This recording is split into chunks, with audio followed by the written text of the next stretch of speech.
Erica Karen, and this is The Unknown Riches, our first vlog. So welcome. I'm so excited to have you guys all here watching this interview with my really good friend, Jessa Hinton. She has been an influencer and model for many years, and she is just an all-around wonderful person. So thank you so much for being on here. I'm so excited that I get to be your first guest because we hang out all the time as friends, but this is a big deal. I know. Thank you so much. I'm so excited I get to finally share you with the world. That sounded wrong, but you know what I mean. I do. So how long have you been a model and influencer for? I guess model, I started really modeling around 26 and influencer kind of came around, I guess around that time. So 2011, 2012. For those of you guys that can add, now you know how old I am. 2,000 years later. That's okay. But no, I actually grew up being a child actress around about 12 to 16 years old. Oh, wow. Did a little bird tell me that you did stuff for Disney? I did Nickelodeon. I've done commercials. I've done Baywatch in Hawaii. And that was actually the first time I'd ever been on an airplane was when I got booked for Baywatch, which was strange. I didn't play the slow motion girl running on the beach. I was young. I played the love interest of David Hasselhoff's son. Stop. Yeah. That's so cool. And I was a surfer. David Hasselhoff. Isn't he that guy who, like years ago, he had that video recording of him eating that burger? I'm pretty sure. Drunk his, stepdaughter. Pretty sure that's amazing. David Hasselhoff was really quite attractive back in the day. My mom says that, not my cup of tea, but I mean, really nice guy, funny, and I had nothing but, it was an amazing time for me. Nice. Good. That's awesome. Do you feel like the modeling industry has grown and changed in a lot of ways? Like, do you feel the influencers of today are now taking the roles of models? Yeah, I think celebrities in general. You have YouTubers or Vine, celebrities, Instagram influencers that are now getting book deals. They're getting commercials. They're getting, spots in movies. Mm-hmm. The whole entertainment industry is changing based on influencer celebrity status. So a lot of modeling agencies won't even take models who are gorgeous, who fit, the perfect body, type that they're looking for unless they have a social media following, which is crazy to me. Because back in the day, you had to go to castings, you had to be on time, you had to have perfect skin, you had to make sure you could actually fit in the clothing that they wanted you to wear. Now, there's models of all shapes and sizes, heights, ethnicities. Which is a good thing. It's amazing. Yeah. So it definitely has changed. And grown in that area. It's making people have this dream that they can accomplish, whereas back then you had to know the right people, or you had to live in the right either city. A size 0, which is totally fine if you are a size 0, or a size 25. It doesn't really matter, but it's definitely changed in that area with race and size and all of those great things.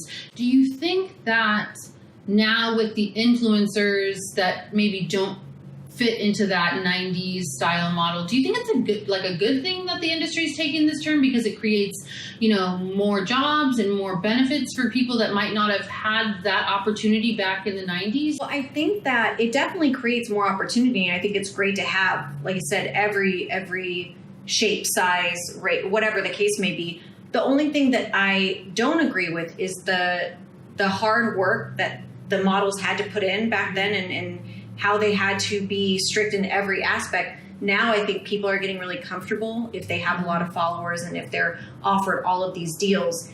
They become more callous and not as excited about gigs. You have Kendall Jenner, who is an influencer first because of her show, with her however many millions of followers. And now she's one of the highest paid models in the world, and she's a Victoria's Secret model. Back then, Giselle and Adriana Lima, those are the girls that you were just dying over. Right. And now if you have a few million followers, you might have a guaranteed shot on the runway for Victoria's Secret. So it's just crazy. You do. You actually do. Yeah. And it's so crazy because when you look at those accounts, I'm not sure how many Giselle and Adriana Lima have and Naomi Campbell, but I don't think it's as much as Kendall and Kylie and all of the other Hadids and things like that. So I would love to go into a time machine, go back and just see if Kendall and those other girls would be able to compete, or right now, would Giselle and Adriana Lima, would they book the job? would they book them over the Jenners? You know, No, and like I love the Kardashians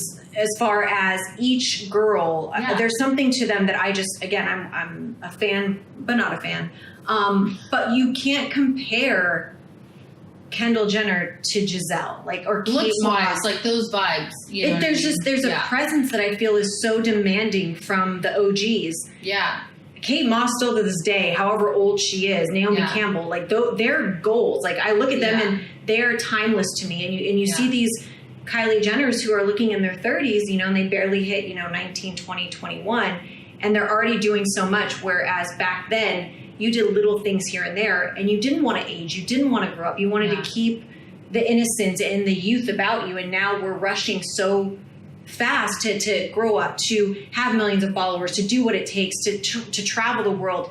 Everybody's rushing and not enjoying the ride. So I think that, feel like technology has something to do with that rush? Yeah, 100%. Everybody wants to compare.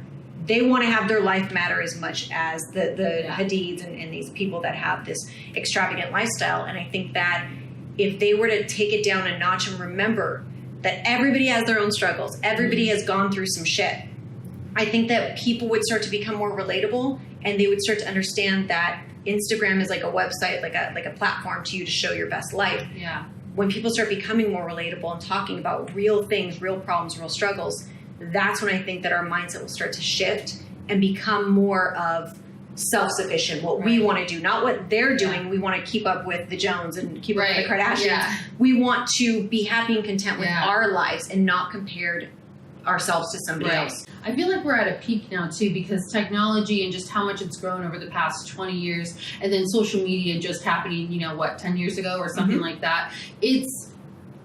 It's created this environment where everything is coming super fast and everybody is being judged off of their social media. And I think that it's created this environment where everything's happening super fast now and everybody expects to have this kind of lifestyle. And I think that it's going to almost eat itself soon. And then it's going to regurgitate out something that's a little bit better, because when you are given something that you don't necessarily know what to do with, I feel like that's social media right now. Certain people know what to do with it. You, other really great people who have a healthy balance of, making a living off of it, but still managing to not have it consume your entire life. So when you and I go out or, we're doing something together, neither one of us are constantly on our phones, not enjoying each other's time, I think that that's going to hash itself out. That whole environment's going to hash itself out. And then there's going to be these really great things where people use social media for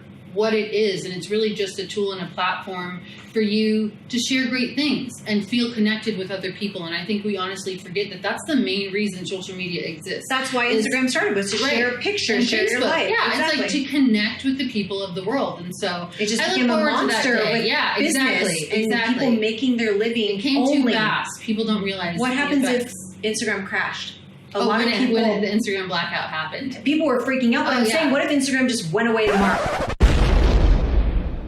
A lot of these, the younger generation relies so much on their money from Instagram. Yeah. So if that went away, what else do you have going for you? And that's what I want to check myself on. Make sure that I am taking time away from my phone. And even though I'm still so involved with social media, it's a love-hate relationship. Right. Yeah, that's exactly right. Just balance. Balance is key. And just always staying true to yourself. I absolutely love that. So with all the things that you've gone through with modeling and transitioning from modeling into the things that you're passionate about now, how did you do that? The shift kind of happened around, I would say, 2 to 3 years ago, when I wanted to be choosier, or I wanted to choose whose energy I surrounded myself with. Same with Kyler. I didn't want him around people that show the cars and the lifestyle and confuse him on what's important. I'm already having one aspect of life. 100%, yeah. One aspect. And so... That it definitely changed, and I changed as a person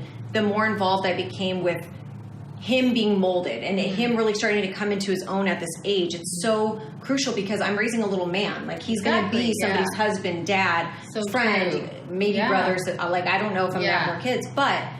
I could see that social media and his phone and watching YouTube, these kids are obsessed with YouTube, that I needed to be more present to teach him, even if I'm the bad guy, whatever it is. Right, because you're not his friend. No. You're his mother. No. Right. And I want him to know respect. I want him to know hard work. And I want him to know what to look for in the people that he chooses to surround himself around. So I have to lead by example. And I started to become more of a hermit and focusing on what was important. And that wasn't important to me anymore. The modeling world and the BS social media, I started to change the way that I viewed things. And that started showing in my social media. I started posting more about him, what it's like being a mom. I think that people respected that I started modeling and started showing Kyler more because of the relationship I have with him. It's not very beautiful. It's not the typical mother-son relationship to where I put on, this happy face and life is great. No, being a mom is hard. Being a single mom is hard. Not having somebody to bounce off. Sure.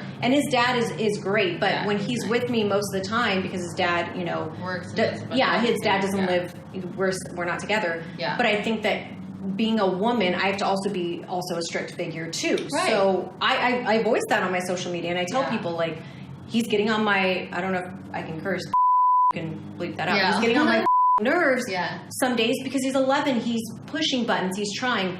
And that honesty, that's what people want to hear. Right. Either men or women. Exactly. And they love that you do that because you do go to these amazing events, these exclusive things, but you don't just show those highlights of your life. You show your real life. And I think that that's so important going forward in social media with the influencers and models. It's like, yes, okay, if you want to be private, I totally understand.